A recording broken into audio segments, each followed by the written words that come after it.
Something else that people want to see tougher sentences for is mobile phone theft. In the news today, it's been revealed that children as young as 14 are now being recruited to steal smartphones. This is before they go to school.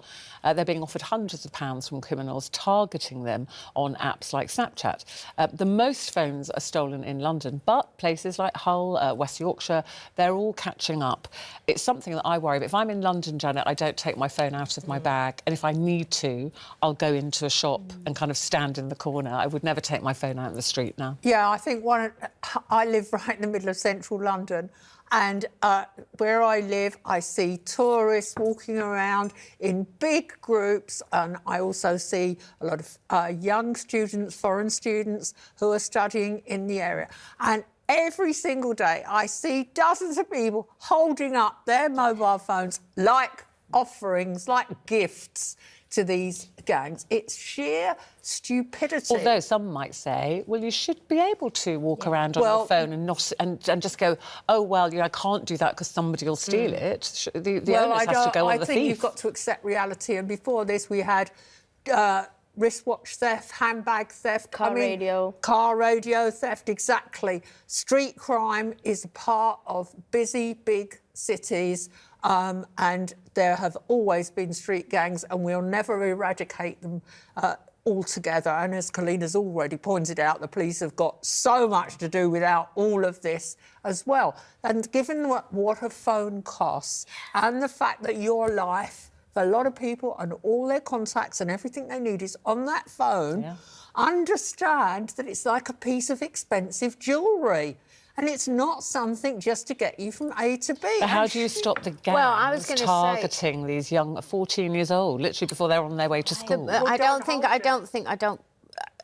gangs care, and I don't think they care about their age. My issue is, why are these 13, 14-year-olds going down that road? What is happening in life that these kids... Now, for me, I think it's because, especially with kids, there's no consequences. And there hasn't been consequences for years since they stopped, all the, what's it called, the parenting, the soft parenting and all of that, which is lovely. And I'm all for it. And I'm definitely not for, bringing a cane back in school, or as my mother used to do, run around with a bamboo cane. A slipper. Or a slipper. But what I mean is, having said that, didn't do us any harm. That's what old people say. But, my kids always go, oh, in your day. But I want to go, do you know what, though? I grew up with such a healthy respect for authority. I'm still got it. I see a policeman, I think, oh, what have I done? And he's just walking past.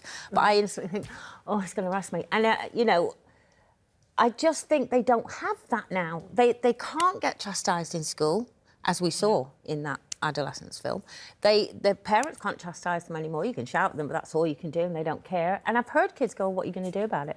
What are you going to do about it? Can't touch me. Purposely targeting, Janet, aren't they, these young children under 16, because they can't be named, they can't be prosecuted. They'll be let off with a warning. They'll be let off with a warning. They're not on a register anywhere. They don't have a criminal record, so they're kind of hidden. And that's exactly why county lines gangs are using them for drug running as well. So how do we, tackle this? We were talking just now about misogyny, and how do you teach young boys, to respect girls? But there's another problem. How do we teach kids that grabbing a phone and starting a career of crime at 12 or 13 is a bad idea, that there are more things to do in life?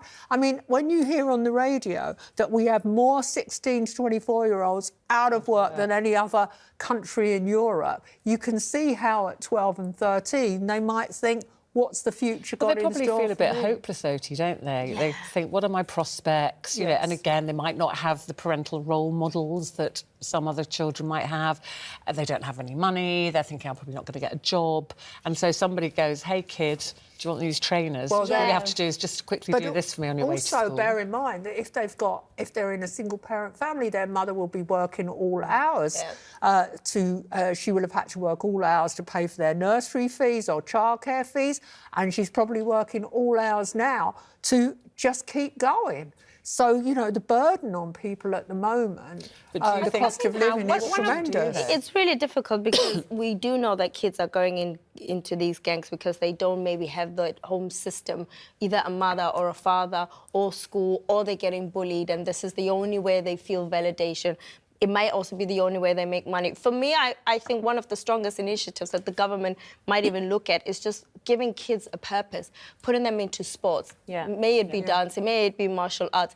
You're teaching them closed. I mean, they're closed youth clubs. All But you're these things teaching are now them all of voluntary. them. And you have to pay for them. Yeah, but I think if it comes from the government and if they're saying everybody has to do this, then you're creating a nation with kids that are healthy because they're moving. And then now, you know, they've got discipline. They know how to respect each other. They've got social skills.